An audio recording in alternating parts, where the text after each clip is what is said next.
सरपंच साहब, जैसे इस वक्त अगर बात करें, पंचायत भी जो है डिज़ाल्व होने वाली है कुछ समय के बाद, और इस वक्त की अगर बात करें तो आपके कार्यकाल में आज तक कितने जो है पंचायत में काम हुए और इसके बाद क्या काम रहेंगे आपके पंचायत के? प्रदीप जी, राजेश जी, आपका बहुत बहुत धन्यवाद। आपने अपना कीमती समय मेरे इस पंचायत के लिए निकाला। आपका बहुत बहुत आभार प्रकट करता हूं मैं। आपने हर वक्त मेरी पंचायत के हर इशू को रेज किया, इसके लिए आपको बहुत बहुत मुबारक। जो आपने मुझसे पूछा कि पंचायत का कार्यकाल जो है वो ख़त्म होने जा रहा है, तो मैं आपकी जानकारी के लिए बता दूं, 9 जनवरी को हम जो डीडीओज हैं, हमारी पावर्स जो हैं वो सीज हो जाएंगी। सुनने में आया है कि हमारे पावर्स जो हैं डीडीसी चेयरपर्सन के पास जा रही हैं, तो हम कहते हैं ये गवर्नमेंट का डिसीजन है, बहुत बढ़िया, हमें कोई दिक्कत नहीं है। रही बात, आपने बोला कि काम आपके कार्यकाल में क्या काम हुए तो क्या रह गए, तो मैं आज बड़े दावे से कहता हूं कि संदेश महाजन को एक छोटा सा कार्यकाल मिला था, सिर्फ 2 साल का।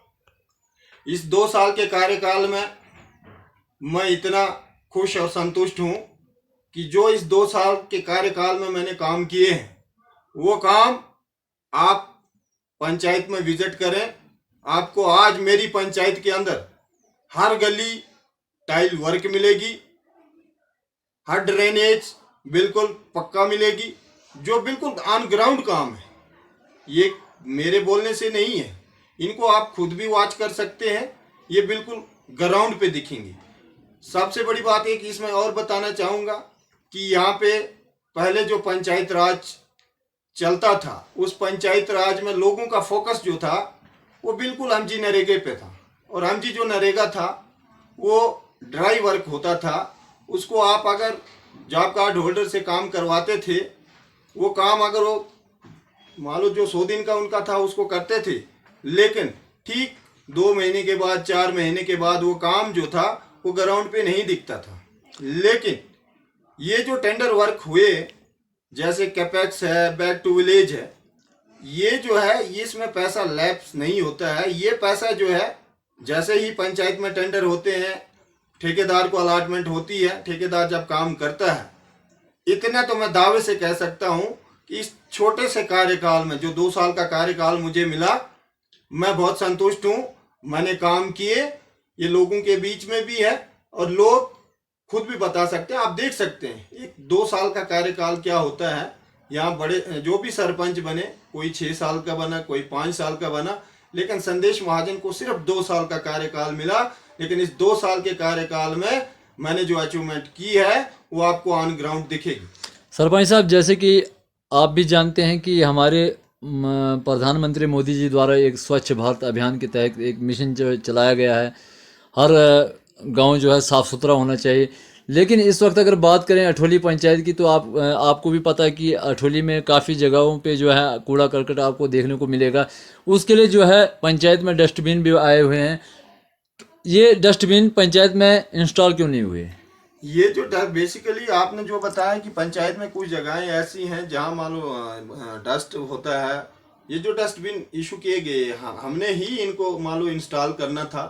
लेकिन यहाँ बदकिस्मती ये है कि जो मेरी पंचायत में डस्टबिन बांटे गए हैं, जो सरकार द्वारा हमें मिले, उन डस्टबिन को जब मैंने अपनी पंचायत में जिस भी जगह इंस्टॉल करना चाहा, लेकिन पब्लिक ने उसको इंस्टॉल करने नहीं दिया, क्योंकि वो इतने बड़े बड़े डस्टबिन दे दिए हैं जो डस्टबिन म्यूनसिपैलिटी में लागू होते हैं।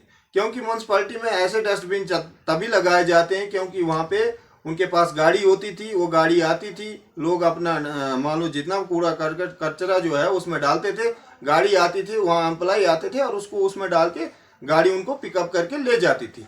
लेकिन लोगों का बोलना ये था कि डस्टबिन तो आपने लाए हैं, लेकिन ये बहुत बड़े बड़े हैं, जब इनको आप मान लो इंस्टॉल करोगे, इंस्टॉल करने के बाद जब इसमें आप मान लो कचरा डालोगे, तो उसको उठाने वाला हमारे पास कोई साधन नहीं था।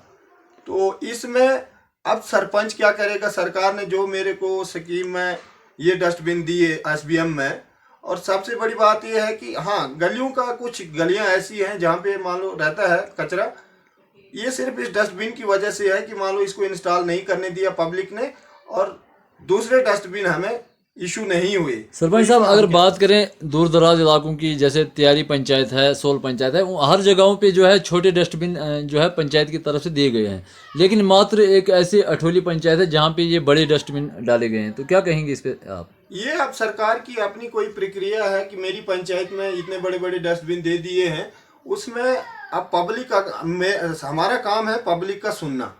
जिस पब्लिक ने हमें इस चेयर पे बिठाया है, पब्लिक की जो डायरेक्शन रहती है हम उन्हीं की मर्जी से चलते हैं। अब कल को सरपंच बनने के बाद, जैसे मैं सरपंच बन के आया, आज मैं बोलूँगा नहीं जी, अगर यहाँ पब्लिक की कहती है कि यहाँ पे आपने ये डस्टबिन नहीं लगाना है, अगर मैं ज़बरदस्ती एज ए सरपंच अपने पावर्स का इस्तेमाल करता हूँ तो मैं इस चीज़ को बेहतर नहीं मानता हूँ। मैं इस चीज़ के खिलाफ था। मैंने पब्लिक को बोला भैया सरकार की तरफ से जो चीज़ तो इशू हो गई है, लेकिन अगर आप नहीं लगाने देते हैं तो फिर इसमें हम कुछ नहीं कर सकते हैं। इसमें आपको भी कोऑपरेशन करना है, पब्लिक को भी।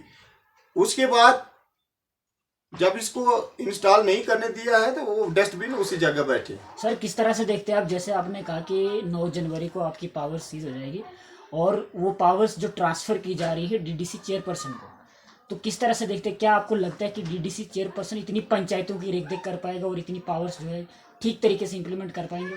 नहीं, ये मान लो अब ये सरकार की अपनी प्रक्रिया है, इसमें मैं ये तो नहीं बोलूँगा। लेकिन जो आपने सवाल पूछा, क्या डीडीसी चेयरपर्सन डिस्ट्रिक्ट में किस किस पंचायत में पहुंचेंगी? हर एक ब्लॉक में 13 पंचायतें हैं, 15 पंचायतें हैं, तो वहाँ नहीं पहुंच पाएगी। लेकिन इसमें पब्लिक सफ़र जरूर करेगी। पब्लिक, जो पंचायत की पब्लिक सरपंच के पास, अपने वार्ड मेंबर के पास सुबह शाम जाके अपने मान लो मसला मसाइल उनके सामने रखते थे, अब इसमें पब्लिक को सफ़र करना पड़ेगा, क्योंकि वार्ड मेंबर भी नहीं होगा, सरपंच भी नहीं होगा, और जो पब्लिक है उसको यहाँ से 65 किलोमीटर दूर किश्तवाड़ जाना है डीडीसी चेयरपर्सन के ऑफिस में।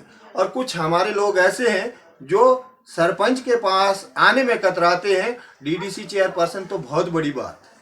किस तरह से देखते हैं आपको? क्या आपको नहीं लगता है कि जैसे ही चुनाव जो है खत्म होता है तो सरकार को प्राथमिकता देनी चाहिए पंचायती चुनाव में? बिल्कुल, ये तो आपने बहुत बढ़िया बोला। हम तो कहते हैं कि अगर हमारा कार्यकाल खत्म 9 जनवरी को हो रहा है तो आप दिसंबर एंडिंग, जैसे दिसंबर में इलेक्शन होते हैं, हमारी तो सरकार से गुहार है ना, आप इलेक्शन करवाएं। आप जो जनप्रतिनिधि हैं उनको बीच में आने का मौका मिलेगा और मान लो जो उनको जनादेश मिलता है उसका वो पालन करेंगे, लोगों के जो मसले हैं उनका हल करेंगे। लेकिन जब आप यहाँ से मान लो 2 साल, अगर आप, मुझे तो नहीं लगता ये 2026 से पहले इलेक्शन कर पाएंगे, क्योंकि जो समीकरण अभी हमें दिखते हैं तो मुझे नहीं लगता इनमें इतनी ताकत है कि ये इलेक्शन करवा